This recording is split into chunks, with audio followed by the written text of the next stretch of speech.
If you've been to the Terre Haute International Airport lately, you may have met a pilot who's written some of your favorite shows and movies, and you probably didn't even know it.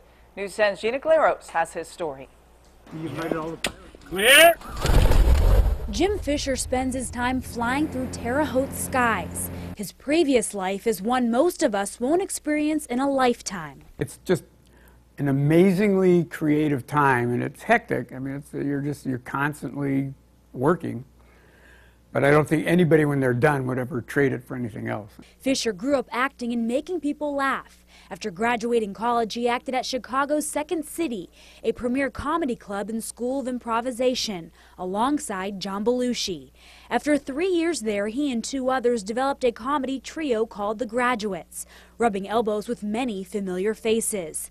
They had a series of tough breaks. To get away from waiting for the phone call the next day saying so-and-so came to see you, we're waiting to hear if they want to do something with you, I'd go flying, because flying totally removes your concentration and you have to concentrate on the flying. He continued writing animation, feature films, sitcoms, and variety. You may recognize Bobby's World and the Beverly Hillbillies movie.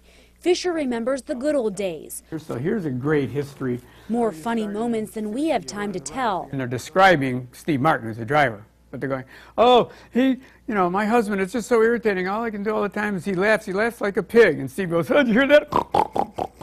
Steven Spielberg's like spending all this time with us. We talked about what the characters would look like, what their voices would be. He hoped to get Mel Brooks to be Igor. They load Granny on the chair in the back of the car, and they're going to head off, and they drive down the road, and they hit that low limb and knocks her off. And that was our first gag, and the audience laughed and went, yes.